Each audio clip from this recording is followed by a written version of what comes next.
C'est l'instant passion. Salutations, aujourd'hui on va parler du comic The Boys chez Panini. Ouais.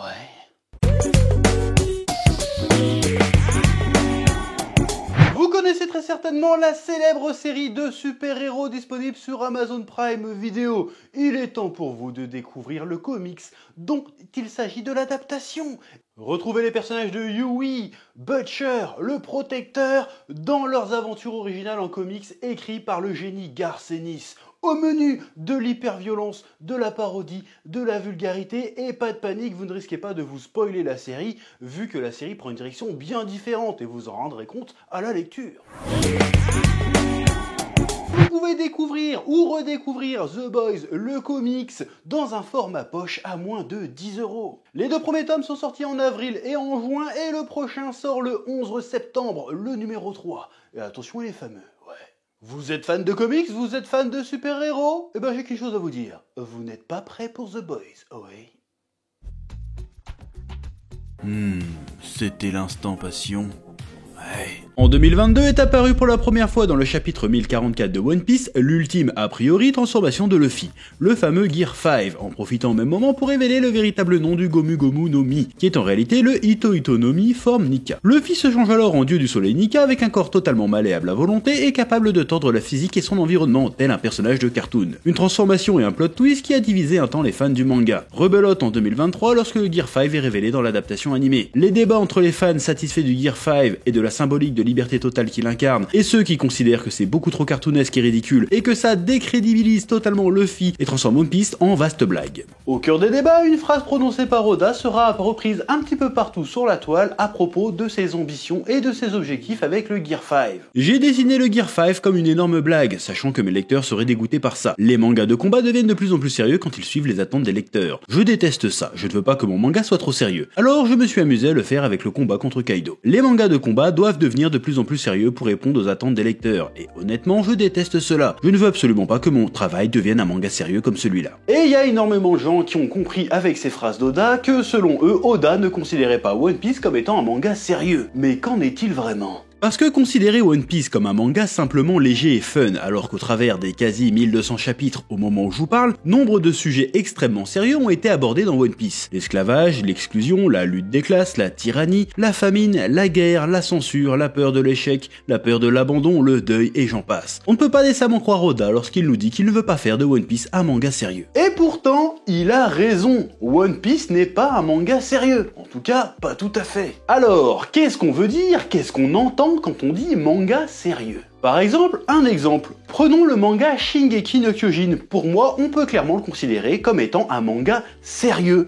Et pourtant, ça aborde quasiment les mêmes thèmes que One Piece, hein. Si, je t'assure, tu changes le titan original par le One Piece, c'est quasiment la même chose. Bon, je rigole, évidemment, j'exagère, je grossis le trait. Mais en vrai, à bien y regarder, Shingeki no Kyojin traite pas mal les mêmes thèmes que One Piece, en vrai. Globalement, Shingeki no Kyojin, c'est pas un récit plein d'espoir et de positivité. C'est même tout le contraire. C'est un récit de fin du monde tragique et profondément nihiliste. One Piece, ça aborde des sujets graves, tragiques, tristes, violents, etc. Mais toujours dans l'optique de voir le positif et l'espoir au-delà de la souffrance. Et bien souvent, on nous montre la lumière derrière les ténèbres. Et cette lumière, c'est bien souvent la volonté de Luffy. Alors attention, ne me faites pas dire ce que je n'ai pas dit. On peut faire un manga positif et sérieux. C'est absolument pas incompatible. GTO, par exemple, on rigole beaucoup et pourtant c'est un manga plutôt sérieux en fait. La différence va se trouver d'une part dans le ton employé. L'autre point qui va faire la différence, c'est si ces sujets sont la fin de l'histoire ou un moyen de l'histoire. Exemple, si dans mon manga, j'écris une histoire autour d'un gouvernement mondial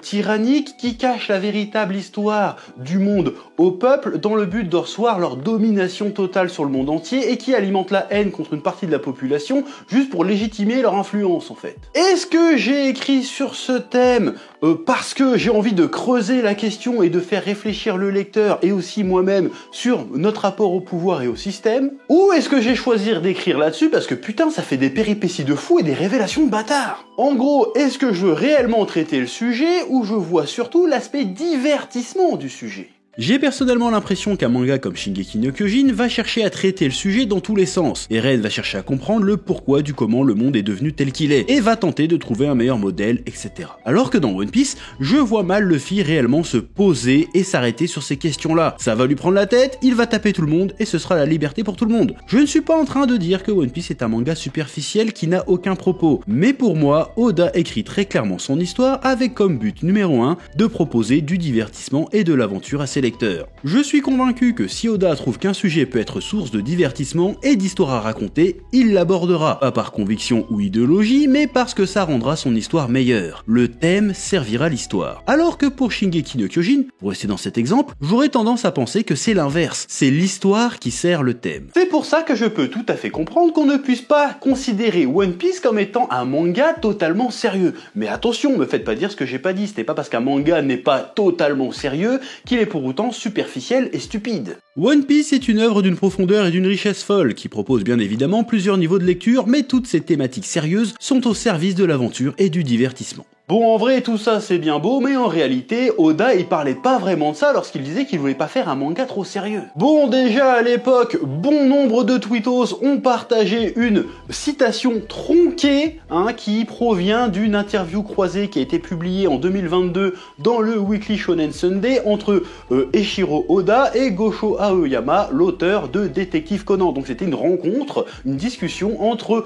deux artistes qui sont responsables sans doute des deux plus grandes licences actuelles du manga. Et là, je vais directement citer un article du site Japan FM qui reprend cette interview. Comme ça, il n'y aura pas de... Ah, ouais, t'as compris. Vers la fin de leur longue interview, Oda et Aoyama se sont demandé quel était, selon eux, le point décisif de leur série respective. Aoyama a choisi une confrontation intense entre deux personnages majeurs au chapitre 1009 de Détective Conan, tandis qu'Oda choisit un moment du chapitre 1044 de One Piece où le véritable nom du Gomu Gomu no Mi est révélé, et où le corps de Luffy se transforme grâce au pouvoir du Gear 5. Même après la transformation spectaculaire de Luffy, le personnage aborde toujours une expression faciale loufoque. Oda a expliqué pourquoi il a fait cela. J'ai dessiné cela parce que je veux vraiment m'amuser, et je pense que ce n'est pas grave si les gens n'aiment pas ça, a déclaré Oda. Depuis que je suis assistant, j'ai l'impression que les expressions si caractéristiques des mangas se sont progressivement perdues. Mettre une ampoule dans la tête d'un personnage, ou faire tourner les jambes du personnage en rond lorsqu'il court, par exemple. Lorsque Aoyama a accepté, Oda approfondit son point de vue, y compris ses observations sur les séries d'action modernes. J'ai toujours aimé ces expressions symboliques, mais elles ne cessent de disparaître, a déclaré Oda. Les mangas de combat doivent devenir de plus en plus sérieux pour répondre aux attentes des lecteurs, et honnêtement, je déteste cela. Je ne veux absolument pas que mon travail devienne un manga sérieux comme celui-là.